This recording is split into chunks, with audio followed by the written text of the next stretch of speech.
Just imagine एक brand influencer campaign पर 10 लाख महीने का स्पेंड कर रहा है।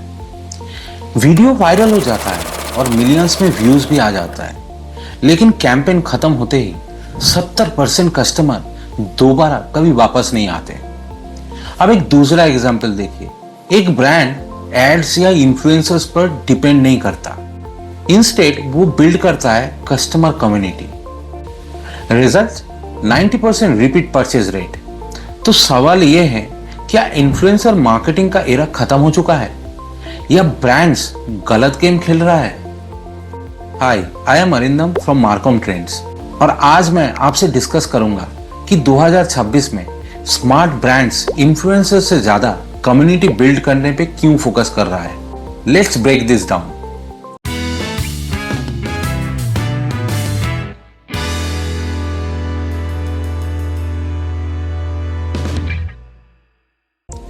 The crisis of trust. In 2025, something unusual started happening on social media.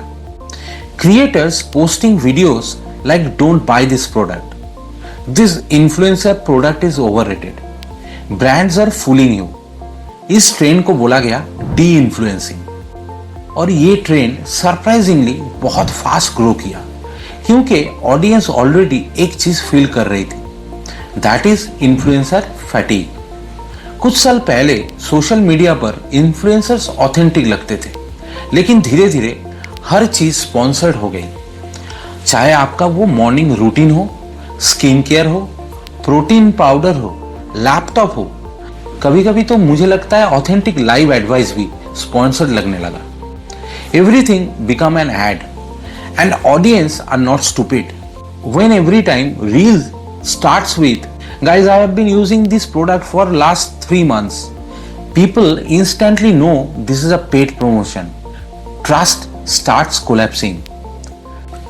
2025 में एशिया कंज्यूमर सर्वे में सामने आया कि 65% Gen Z are preferring customer reviews over influencers. And this is where the pay-to-play model began breaking. Earlier, the formula was simple. Pay influencer, get your reach and convert sales. Now the formula looks very different. Pay influencer, get reach and get skepticism. Now let's talk numbers, because reach and engagement are still happening, but conversions are failing sharply. Mid-tier influencers का campaigns में लगभग 40% conversion drop हुआ है और ये trend specially visible है India के बहुत ही D2C ब्रांड्स में। कोई ब्रांड्स जो पहले हेवीली इन्फ्लुएंसर रील्स पर डिपेंड्स करते थे, अब एक स्ट्रेंज पैटर्न नोटिस कर रहे हैं। वीडियोस पर लाखों का व्यू आ रहा है, लेकिन सेल्स उतनी जनरेट नहीं हो रही, क्योंकि ऑडियंस अब कंटेंट और रिकमेंडेशन को अलग ट्रीट करती है। वो रील देखते हैं, एंटरटेनमेंट एंजॉय करते हैं, लेकिन परचेज डिसीजन के वक्त वो इन्फ्लुएंसर की बात ब्लाइंडली फॉलो नहीं करते। Earlier influencers were seen as trusted guides, now they are seen as entertainers and entertainers doesn't always drive purchase. इसलिए smart brands quietly strategy shoot कर रहे हैं। इन्फ्लुएंसर रीच के पीछे भागने के बजाय they are building customer advocacy system. Now let's understand the new consumer behavior. एक और साइकोलॉजिकल शिफ्ट जो हो रहा है, जिसे मार्केटर्स ज्यादा डिस्कस नहीं करते, इसे बोला जाता है स्पॉन्सर्ड ब्लाइंडनेस। जैसे डिजिटल एडवर्टाइजिंग में एक बैनर ब्लाइंडनेस होता है, यूजर ब्रेन ऑटोमेटिकली वो एड्स को इग्नोर करता है। Today consumers have developed a sixth sense of sponsored content.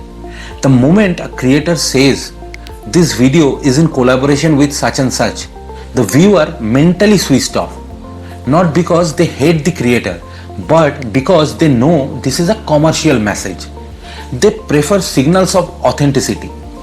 For example, customer reviews, user generated content, founder storytelling, community discussions, and unfiltered product feedback.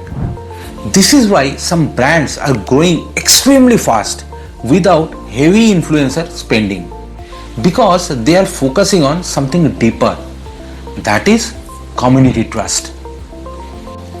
Now let me explain what smart brands are doing differently instead of asking how do you reach more people. लेकिन आज एक smart founders एक different question पूछता है. They ask how do we turn our customers into advocates.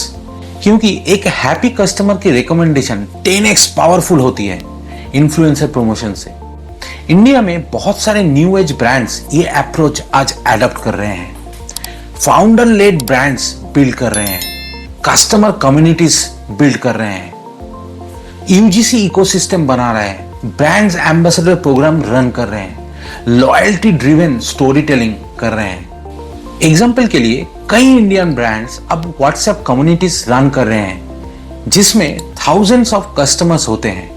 यहाँ customers openly share करते हैं अपना product experience, usage tips, honest feedback, और ये क्रिएट करता है मार्केटिंग का सबसे powerful asset, that is social proof. जब एक रियल कस्टमर्स प्रोडक्ट की बात करते हैं तो ट्रस्ट नेचुरली बिल्ड होता है. Now coming to super fan strategy.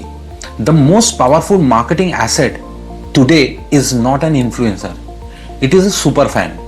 A super fan is someone who uses your product regularly, recommends it voluntarily, creates content without payment, defends your brand publicly.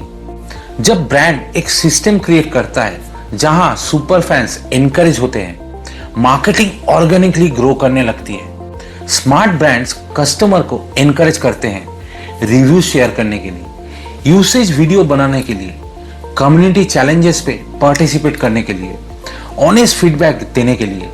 फिर brand इन voices को amplify करता है. In this process your marketing process suddenly advertisement नहीं लगता है, वो लगता है एक रियल पीपल कन्वर्सेशन, और ये डिफरेंस क्रिएट करता है. नाउ यहां पे एक बहुत ही इंपॉर्टेंट क्वेश्चन आपके दिमाग में आ रहा है, क्या influencer marketing is dead? The answer is नहीं. इन्फ्लुएंसर मार्केटिंग खत्म नहीं हो रही है, लेकिन लेजी इन्फ्लुएंसर मार्केटिंग डेफिनेटली खत्म हो रहा है. फ्यूचर बिलोंग करता है उन क्रिएटर्स को जो प्रोडक्ट जेन्युइनली यूज करते हैं, रियल एक्सपीरियंसेस को शेयर करते हैं और ब्रांड्स के साथ लॉन्ग टर्म पार्टनरशिप बिल्ड करते हैं. आज के smart brands one time influencer campaigns नहीं कर रहे हैं, वो बिल्ड कर रहे हैं एक क्रिएटर इकोसिस्टम. क्रिएटर्स ब्रांड के साथ मंथ्स या ईयर तक कोलैबोरेट करते हैं. ये रिलेशनशिप से ज्यादा ऑथेंटिक लगता है और ऑडियंस भी इससे ट्रस्ट फील करते हैं. Here is the real shift happening in marketing right now. Earlier the formula was brand, influencer, then audience. Now the winning formula is becoming brand, community and then advocacy, because trust has moved. Consumers are no longer trust the loudest voice. They trust only the most genuine voice. And if that voice often comes from another customer. So, if you are a business owner or a marketer in 2026, stop asking only these questions. How do we find influencers? Start asking a better question like how do we create super fans? Because the brands that wins in the next decade will not be the ones with the biggest ad budget. They will be the one with the strongest communities. If you found this insight useful, then subscribe to Marcom Trends, where we break down the strategies shaping the future of marketing. Because in today's business landscape, visibility is easy, but trust is the real currency.